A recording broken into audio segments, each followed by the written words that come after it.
Las enseñanzas secretas de todos los tiempos. Manly Palmer Hall. La escuela griega de filosofía comenzó con los 7 pensadores inmortales, que fueron los primeros a los que se concedió el apelativo de sofos, sabios.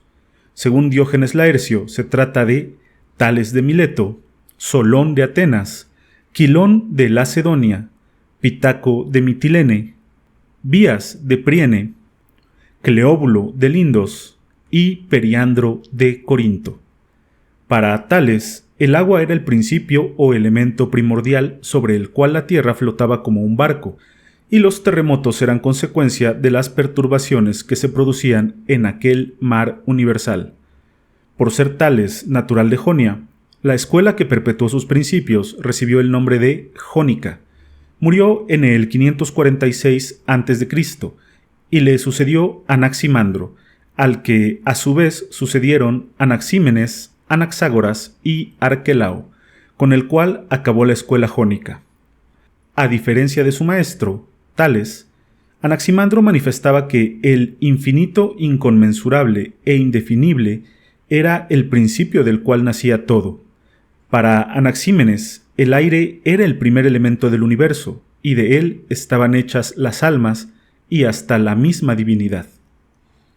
Anaxágoras, cuya doctrina tiene un dejo de atomismo, sostenía que Dios era una mente infinita y autónoma, que aquella mente divina infinita, que no estaba encerrada en ningún cuerpo, es la causa eficiente de todo, y que, a partir de la materia infinita constituida por partes similares, la mente divina que imponía el orden cuando todo estaba mezclado y confuso, lo fue haciendo todo en función de su especie. Según Arquelao, el principio de todas las cosas era doble: la mente, que era incorpórea, y el aire, que era corpóreo. El enrarecimiento y la condensación de este último producían el fuego y el agua respectivamente.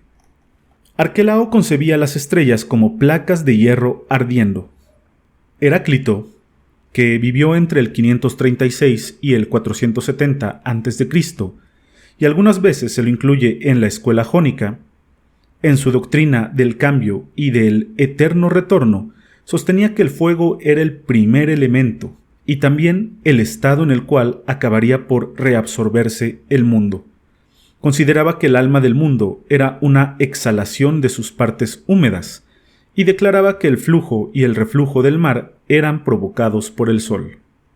Después de Pitágoras de Samos, su fundador, la escuela itálica o pitagórica cuenta entre sus representantes más distinguidos con Empédocles, Epicarno, Árquitas, Alcmeón, Hipaso, Filolao y Eudoxo. Para Pitágoras, 580 al 500 a.C., la matemática era la más sagrada y exacta de todas las ciencias, y todo el que quisiera estudiar con él debía estar familiarizado con la aritmética, la música, la astronomía y la geometría. Hacía especial hincapié en la vida filosófica como requisito previo para la sabiduría. Pitágoras fue uno de los primeros maestros que crearon una comunidad en la cual todos los miembros se ayudaban mutuamente para lograr que todos alcanzaran las ciencias superiores. También introdujo la disciplina de la retrospección como esencial para el desarrollo de la mente espiritual. Se puede resumir el pitagorismo como un sistema de especulación metafísica acerca de las relaciones entre los números y los agentes causales de la existencia. Esta escuela también fue la primera en exponer la teoría de la armonía celestial o la música de las esferas. John Reuchlin dijo acerca de Pitágoras que lo primero que enseñaba a sus discípulos era la disciplina del silencio, porque el silencio era el primer rudimento de la contemplación. En su Sofística, Aristóteles atribuye a Empédocles el descubrimiento de la retórica. Tanto Pitágoras como Empédocles aceptaban la teoría de la transmigración, y éste decía: «Muchacho fui, y después me convertí en doncella, planta, ave y pez que nadaba en el océano inmenso». Se atribuye a Árquitas la invención del tornillo y de la grúa. Según él, el placer era una plaga, porque se oponía a la templanza de la mente, y consideraba que un hombre sin artificio era tan insólito como un pez sin huesos. La escuela eleática fue fundada por Genófanes, 570 a 480 a.C., notorio por sus ataques contra las fábulas cosmológicas y teogónicas de Homero y Hesíodo. Genófanes decía que Dios era uno e incorpóreo, redondo en sustancia y figura, y que no se parecía en nada al hombre, que todo lo ve y todo lo oye, pero no respira, que lo es todo, la mente y la sabiduría, que no tenía origen, sino que era eterno, impasible, inmutable y racional. Genófanes creía que todo lo que existía era eterno, que el mundo no tenía principio ni final, y que todo lo que había sido generado se podía corromper.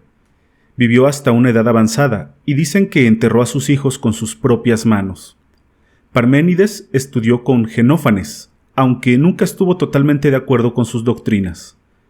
Parménides declaraba que los sentidos eran inciertos y que el único criterio de verdad era la razón. Fue el primero en afirmar que la Tierra era redonda, y también dividió su superficie en zonas cálidas y frías. Meliso de Samos, perteneciente a la escuela eleática, compartía numerosas opiniones con Parménides. Para él, el universo era inamovible, porque, como ocupaba todo el espacio, no se podía mover a ningún otro lugar. Además, rechazaba la teoría del vacío en el espacio. Zenón de Elea también sostenía que no podía existir el vacío, rechazaba la teoría del movimiento y afirmaba que había un solo Dios, que era un ser eterno que no había sido creado. Para él, como para Genófanes, la divinidad tenía forma esférica. Leucipo sostenía que el universo constaba de dos partes, una llena y la otra vacía. Gran cantidad de cuerpos fragmentarios diminutos descendían del infinito al vacío, donde, mediante una agitación constante, se organizaban en esferas de sustancia. El gran Demócrito amplió, en cierto modo, la teoría atómica de Leucipo. Para él, los principios de todas las cosas eran dobles, átomos y vacío, y afirmaba que los dos son infinitos, los átomos en cantidad y el vacío en magnitud, de modo que todos los cuerpos han de estar compuestos por átomos o vacío. Los átomos tenían dos propiedades, forma y tamaño, y las dos se caracterizaban por su infinita variedad. Según Demócrito, el alma también tenía estructura atómica y se podía desintegrar, igual que el cuerpo. Creía que la mente estaba compuesta por átomos espirituales. Aristóteles sugiere que Demócrito extrajo su teoría atómica de la doctrina pitagórica de las mónadas. Entre los eleáticos figuran también Protágoras y Anaxarco.